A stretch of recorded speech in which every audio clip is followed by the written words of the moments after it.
20-litter gilts here. We've got 20-3 and 20-5. That pedigree on the 20s, no comparison on Rockstar on Never Before. Yep. Again, we talk pedigrees. We have a lot of our best styles going to be represented in this live sale group. The 20s mother was the reserve overall at Eastern Regional in 2020. She was the reserve heavy gilt at Kansas City that year as well. Her gilt litter this fall, I think we sold 7 or 8 males for 40-some thousand, and the McCormick crew won McClellan, Texas there with a barrow out of her. The third overall at the Winter Classic would have been out of her gilt litter. This is her second litter. Our leadoff gilt that brings 6,500 at Sweethearts would have been a 20-litter gilt.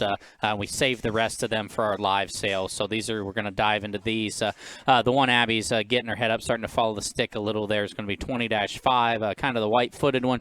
She's actually got a couple scars there on her hip from a cut in the nursery decks. You're going to see several of these 20s here, and they're all going to follow the same pattern. Truthfully, they all kind of look like their mother at this stage. They're tall-shouldered, they're long-necked, they're attractive from the side, they utilize their hip and their hind leg.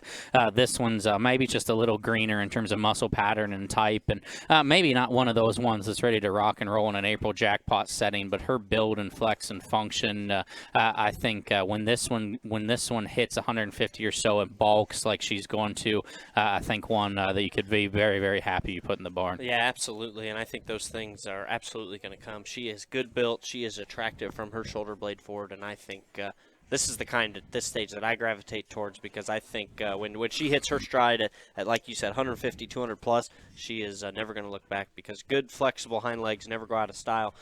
Square hind legs never go out of style. I've never seen a judge be mad that they picked a square hind-legged one to win a pig show, and I think that one fits that bill. And then we have the -3 gilt here.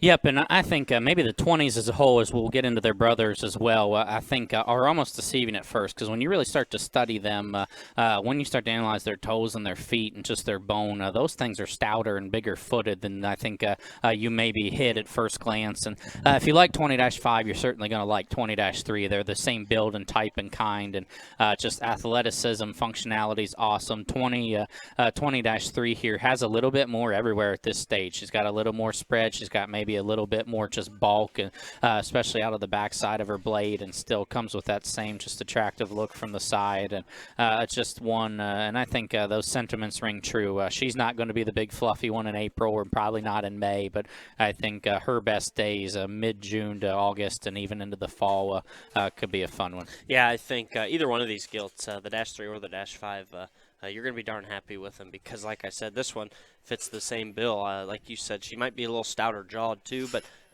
flexible square hind legs never go out of style, and I love the athleticism of both of these gilts, and I think they come at you, they leave you square. Those are things that I look for in hogs, and I think most judges don't like to be questioned if they use bow-legged ones, and neither of these are ever going to have that problem. So I think gilts that read to be monsters at a big weight. Again, this is 20-5 and 20-3.